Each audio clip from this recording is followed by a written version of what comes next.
عملی نیکی میں اصل شے ہے ہمدردی، ہمدردی میں مال خرچ کرنا، اور اس کے لیے ستون ہے زکوٰۃ۔ کم سے کم یہ 2.5% تو نکالو، بوتل کا کارک تو کھل جائے، پھر اور بھی دو، اور بھی دو، اور بھی دو۔ یہ تو obligatory ہے، یہ تو فرض ہے، یہ تو لازم ہے۔ لیکن مقصد کیا ہے؟ اس کو جو سمجھ لیا بس یہی زکوٰۃ ہی ہمارے ذمے میں ہے، وہ بڑے مغالطے میں۔ حضور نے فرمایا صلی اللہ علیہ وسلم، ان فی المال حقا سوی الزکوٰۃ، اے مسلمانوں یہ نہ سمجھنا کہ بس زکوٰۃ ادا کر دی تو تمہارے مال کا سارا حق ادا ہو گیا۔ ان فی المال حقا سوی الزکوٰۃ، تمہارے اموال میں حق ہے اللہ کا زکوٰۃ کے علاوہ بھی۔ اور پھر آپ نے یہ آیت پڑھی، وَآتَى الْمَالَ عَلَىٰ حُبِّهِ ذَوِي الْقُرْبَىٰ وَالْيَتَامَىٰ وَالْمَسَاكِينَ وَابْنَ السَّبِيلِ وَالسَّائِلِينَ وَفِي الرِّقَابِ وَأَقَامَ الصَّلَاةَ وَآتَى الزَّكَاةَ۔ یہاں آتا زکوٰۃ تو ہے ہی ہے، اس سے پہلے جو آ رہا ہے یہ سرپلس ہے، اس سے آگے کی بات ہے، یہ ایڈیشنل ہے۔ اسی لیے جب انفقوا انفقوا انفقوا انفقوا انفقوا کی جو تکرار ہوتی ہے قرآن مجید میں، تو ایک جگہ پھر سوال کیا صحابہ نے، کتنا خرچ کریں حضور؟ فرمایا قل العفو، کہہ دو جو بھی ضرورت سے زائد دے ڈالو، don't accumulate, don't retain any thing.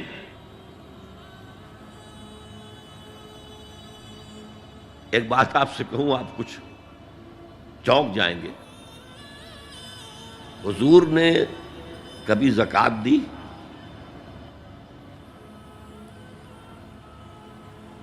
کبھی نصاب کے بقدر پیسہ آپ کے پاس جمع ہوا کہ آپ پر زکوٰۃ واجب ہوتی؟ کیسی عجیب بات ہے۔ ارکان دین میں سے ایک رکن سرے سے غائب، کبھی آپ نے مال رکھا ہی نہیں۔ حضور کا اسوہ ہم جانتے ہیں، مسواک کر لی ہے، پانچے جو ہیں ٹخنے سے اوپر کر لیے ہیں، یہ اسوہ ہے؟ ہاں ہے، یہ بھی ہے، ٹھیک ہے، سنت ہے، اسوہ تو یہ ہے۔ اور صرف آپ کا نہیں، جنہیں ہم کہتے ہیں فقراء صحابہ، ابو ہریرہ، ابو ذر، سلمان فارسی، علی رضی اللہ تعالی عنہم اجمعین، یہ فقراء صحابہ میں سے تھے، کبھی کچھ نہیں رکھا اپنے پاس۔ میں نے بتایا تھا آپ کو شاید کہ حضرت علی کی جب شادی ہو رہی تھی حضرت فاطمہ سے، کوئی مکان تھا ہی نہیں، کہاں لے کے جائیں؟ ایک انصاری نے ایک حجرہ دیا ہے اپنے مکان کا، اس میں حضرت فاطمہ ودا ہو کر گئی۔ He didn't have any home۔ ابو ذر وہ تو دوسری انتہا کو چلے گئے تھے۔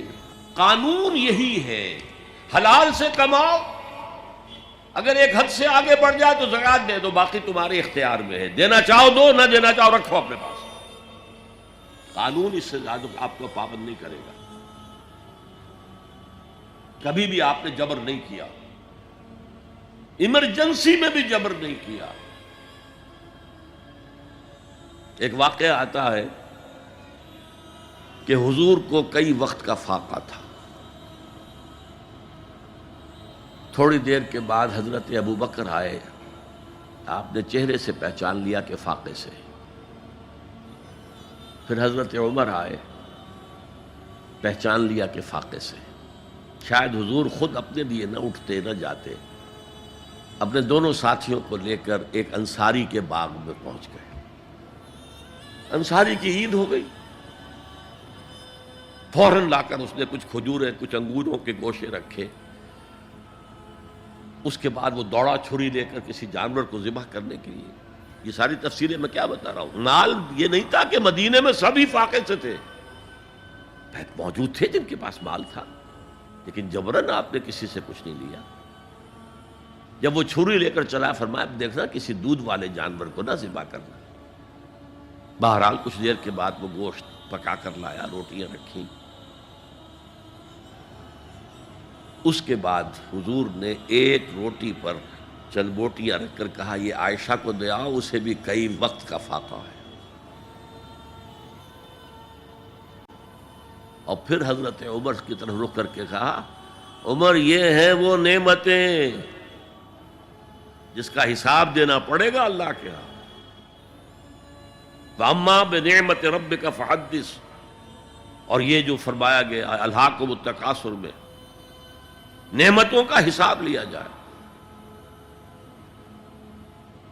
وَلَتُسْأَلُنَّ يَوْمَئِذٍ عَنِ النَّعِيمِ، فرمایا یہ نعمتیں ہیں۔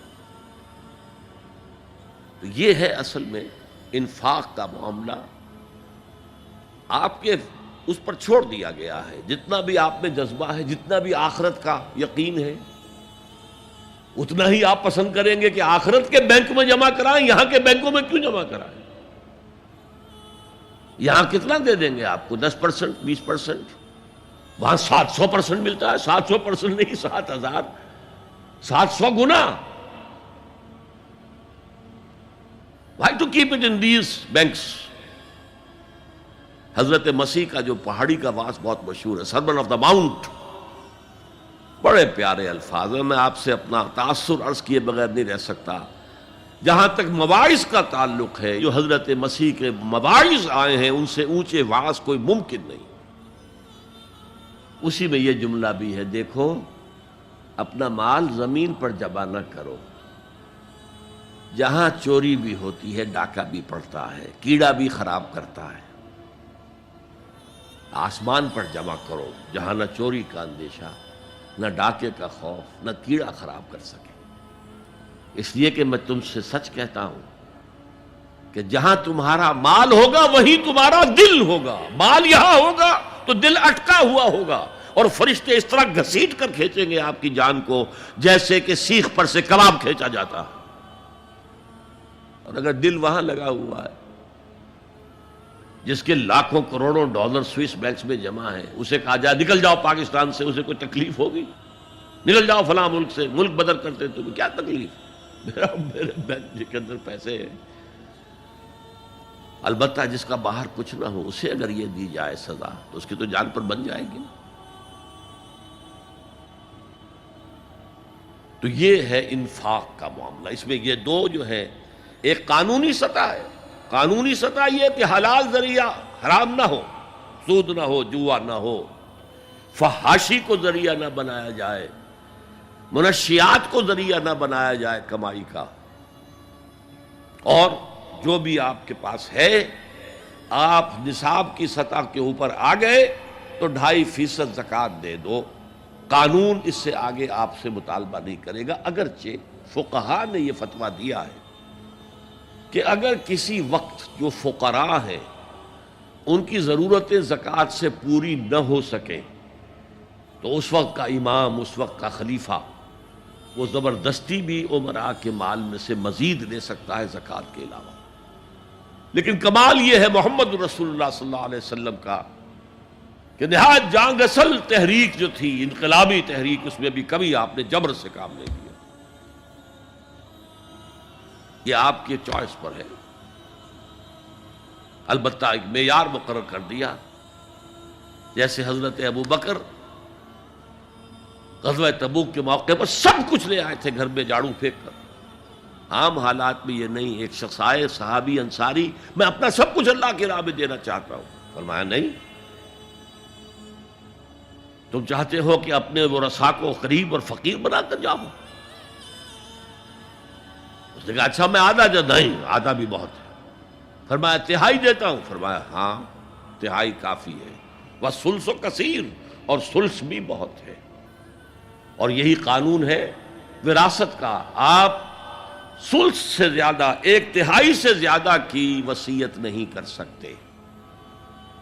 2/3 مال جو ہے کم سے کم وہ صرف قانون وراثت کے مطابق تقسیم ہو، اور کسی وارث کے لیے وصیت نہیں کر سکتے۔ ایک بیٹے کو اس کا حصہ بھی مل جائے اور پھر مزید جو ہے وصیت نہیں، وارث کے لیے لا وصیت لوارث۔